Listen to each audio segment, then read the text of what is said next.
Hi everyone, I'm Shelly and you're watching There's No Place Like Home. I'm back with another Question the Narrative video, and today's video is called Giants, Mines, and Man-Made Mountains. This was actually inspired by the mountains that I live by, and you're going to see why. So what you're looking at right here is a photo that I took either last week or 2 weeks ago. I don't even remember anymore. Doesn't matter. But I had taken my kids out on a trail by a nature center near our house. And, we've lived here for a while. And ever since getting into the whole idea of questioning the narrative and not looking at things through those mainstream eyes that we have all been brought up on, and just knowing that things were very likely not what we've been told, I've always been looking at these mountains with suspicion, because to me, these mountains look very similar to what I would call rubble piles from mines. Now, you can't tell from this picture very well, but I can tell you that this mountain is much higher than what it looks. I would say this is a wall next to the mountain, so the cars are probably about here on the highway. So this mountain is pretty high, and what you can see is that it is just covered in rocks. And I've actually hiked this. This is actually part of the Appalachian Trail. And I have hiked part of this. And yeah, that's really what it looks like. It just looks like a bunch of rocks. I do have another photo of it. Let me see. Well, I actually took several while we were on the trail. And on both sides, there's mountains on both sides of the trail, one across the river and then the other ones right next to where we were walking. And yeah, so these mountains also look very similar to what I would call a pile of rubble. Let me see if there's another one down here. So we do have this picture right here that I also took, so you can see the mountain in the background covered in rubble. I'm going to keep using that word today.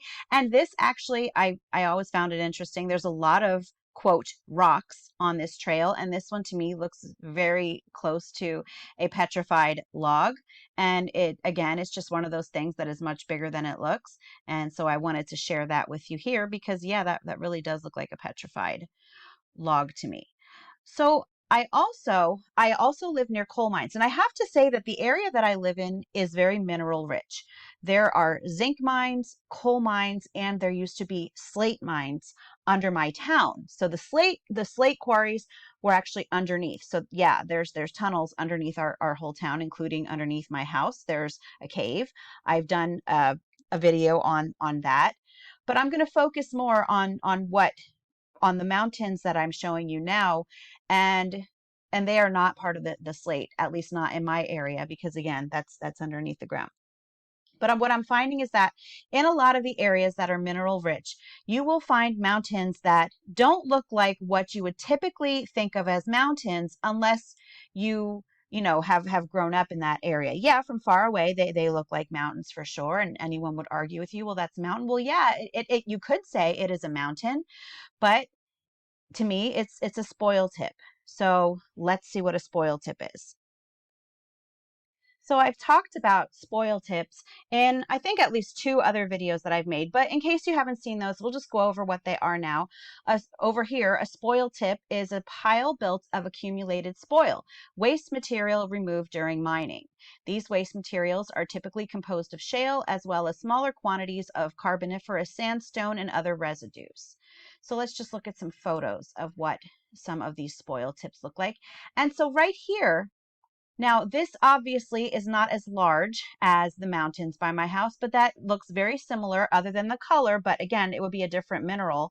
It looks very similar to, I'm going to go back to that picture again, to what what we're calling mountains where I live. So let's just see some other photos that they have here. And as you can see, spoil tips look very differently depending on where you're at in the world. This one kind of looks like a volcano even. Some of them are smooth. Some of them look like piles of rocks. But they are in existence. They're man-made mountains, so to speak. And I drove past a coal mine the other day, and I pulled over to the side of the road, and I had my daughter take some photographs of, well, that's not it, of what the rubble pile looks like. Now, unfortunately, since it is the middle of summer, it's completely overgrown there. So it was really hard to get a picture from the road. But you can again see this rubble pile, aka spoil tip from the coal mines. And there is actually an actual spoil tip that is from a zinc mine, also right next to those giant mountains. Okay, I won't say giant mountains. They're just big compared to these spoil tips. But if you look back here, I'll zoom in on this a little bit. This was also I took when we were out on the trail. If you look here, and I've actually shown this in other videos. This is, I call it the Red Hill, and this is a spoil tip from a zinc mine. That is why the hill has a reddish hue to it in comparison to the mountains. And again, this is pretty high up, and there's a house on top of it. It's really nice, but next to it, you can see that the mountains are much larger in size. So again, it's not unheard of. But what I've been thinking is that if you've got these gigantic, again, it's relative. If you live in Utah, you'd look at these and you'd think those are not gigantic. But what I would call a gigantic spoil tip. And to me, I would think, what could possibly create a spoil tip of that size? And it goes right back to the whole idea of giants. And we know that giants once existed. They are not only written of in the Bible, they're written of in stories all over the world.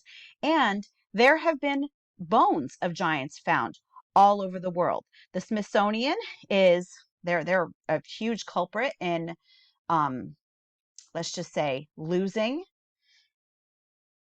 the bones when they're given to them. But, and I'll actually link I'll link my whole playlist. I've done about 3 other videos on giants. But yeah, there have been giants found all over the world, giant bones. This is North America. And this is interesting because this map here shows where all the giant bones have been found in the United States. I live in Pennsylvania, and look at all of these. And so I'm just thinking, are these mountain spoil tips? Are they actually from giants mining the area? Could that possibly be the case? And again, you just see an abundance of giant findings here. And you have to think, all right, well, those must be some really big giants then, because a lot of times when we think of giants, we're thinking 8 feet tall. Well, even giants that are 8 feet tall would not be able to create spoil tips like that. Well, maybe they could, depending on their technology. But, just in our way of thinking, we would think, all right, that something that's only 8 feet tall would not be able to have spoil tips that big. But it's not actually the case that all giants found were only about 8 feet tall or so. So this is a chart, and it says these skeletal figures represent just a few giant human remains unearthed and documented in historical records, along with the historical accounts of Goliath, who had 3 brothers as big as he, Og, king of Bashan, whose bed was 13.5 feet long, and Maximinus Thrax, a Caesar of Rome. So if we look down here, so present day man is 6 feet tall.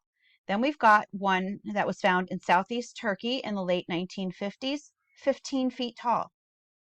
Maximinus Thrax, Caesar of Rome, 8'6". Goliath, 10'6". Og of Bashan, 12 feet. This one was found in 1577 AD under an overturned oak tree, 19 foot 6 inches. This one was found in 1456 AD, 23 feet. And you have to remember that, a lot of these giant bones were found in these earlier periods before the Smithsonian even existed to hide away these things. But again, that's another topic, and I do actually have a video on the Smithsonian. 25'6", and this one 36 feet tall.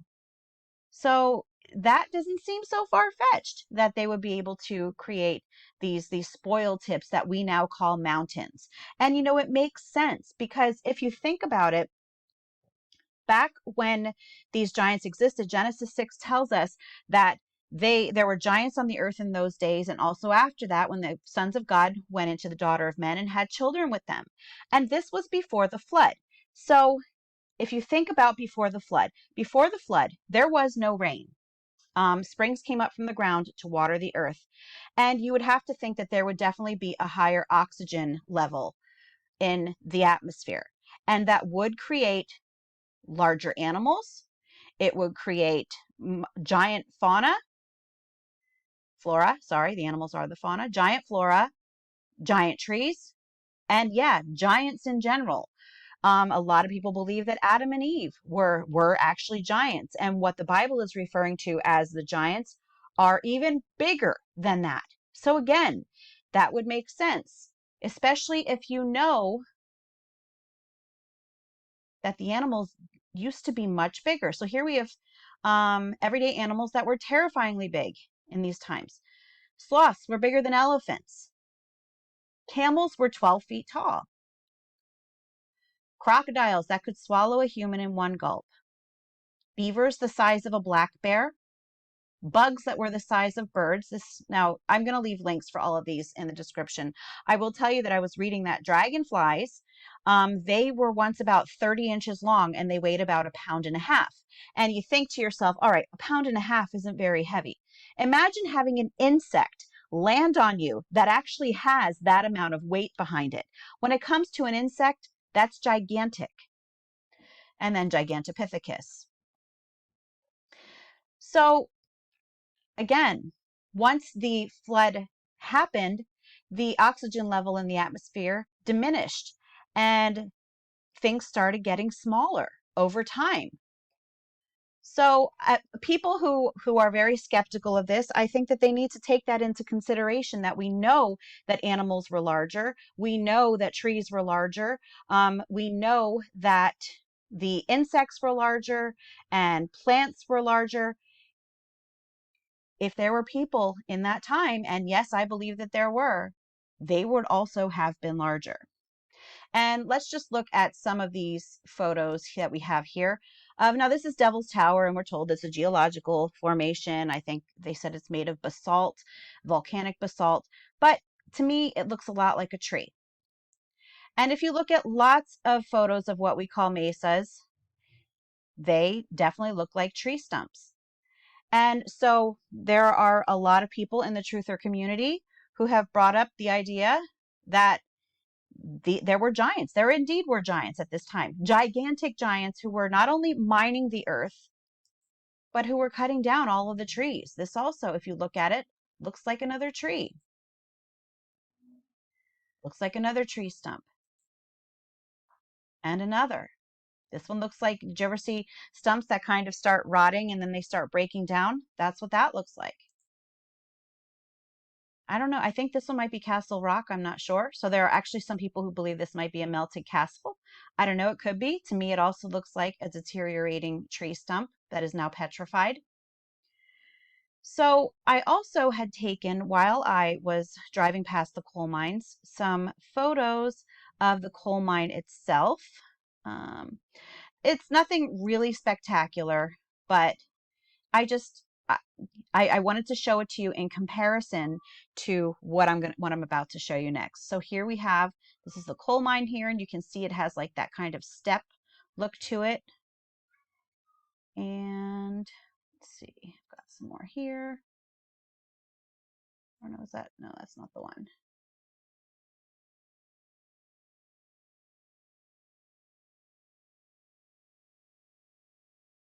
I keep going back to the same one. There we go. And these are just some other photos. And these quarries look very similar to what I'm about to show you. So I was on Twitter. It was a while back. I actually saved this article, and it's been a while since, you know, I was able to actually get this video done. But from stolen history, could our planet Earth be one huge quarry? And I thought, wow, that is perfect, because I have been wondering the same thing, especially about my own area, for quite some time because of these mountains. And so what this says is, if it looks like a duck, swims like a duck, and quacks like a duck, then it probably is a duck. We all heard of this so-called duck test. It suggests that a person can identify an unknown subject by observing that subject's habitual characteristics. For open-minded people, the below habitual characteristics could become a sanity test as well. So what we're going to see here is that they are pondering whether our planet Earth is nothing but one huge giant quarry. A type of quarry where coal, which is what I just showed you, copper, uranium, nickel, gold, and other natural resources were mined long or not so long ago. Striking similarities could make an open-minded person at least look into the issue. So down here we just have some pictures of quarries. So you can see the equipment in there. You can see the step. Look, now this one is definitely more intricate than the basic coal one that I just showed you that I live near. But these are mining quarries. Beautiful mining quarries.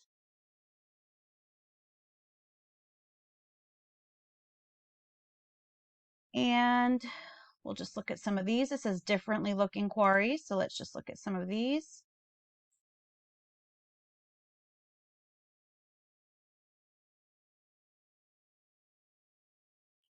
And one thing that you might be thinking of, which is one thing that I thought of, is a lot of these quarry photos look an awful lot like the Grand Canyon. So let's just keep going further down. And these are natural formations, okay? We're told that they are natural formations. But I want you to think to yourself how much these look like the quarries we were just looking at. So this is in Siberia. Sorry, let me see if it says Creux de Van Suisse, so Switzerland. I probably said that wrong. Antarctica. Quarries in Antarctica? Well, sure looks that way. More Antarctica. Greenland. Another one in Greenland. The Kolsky Peninsula. The Grand Canyon. Looks familiar, doesn't it? Utah State Park. Another one of the Grand Canyon. Look at that.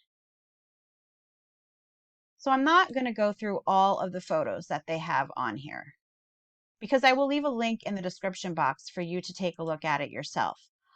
I just, to me, this really connected a lot of the pieces of the puzzle. And you know what? I do have to say that you see here that the grass and the trees and everything have started growing over this. And that does seem to be the case with the mountains by my house too. Some areas you can still clearly see the rock, but the rocks and the rubble and everything, but in other parts it is covered with grass and trees, and that does happen over time. But here you can still see underneath it what certainly looks like it was once a quarry. And is that what our Earth was at one point? Was it a quarry for these giants that we are told in so many ancient texts existed, but that we are told by our own science community were nothing but a fairy tale? I don't know. To me, the evidence around us sure seems to point to the fact that there were not only giants, everything was giant at one point. And, I'm still trying to figure out why this is being hidden from us. That's all that I have for you today. If you like this video, give it a thumbs up. If you haven't subscribed yet and would like to hear more of what I have to say, I would love if you would do that. If you have any questions or comments, you can leave one either here or over on Instagram. And if you like my work and would like to check out my Patreon page, I will leave a link in the description box for that as well. And I hope you have a great day.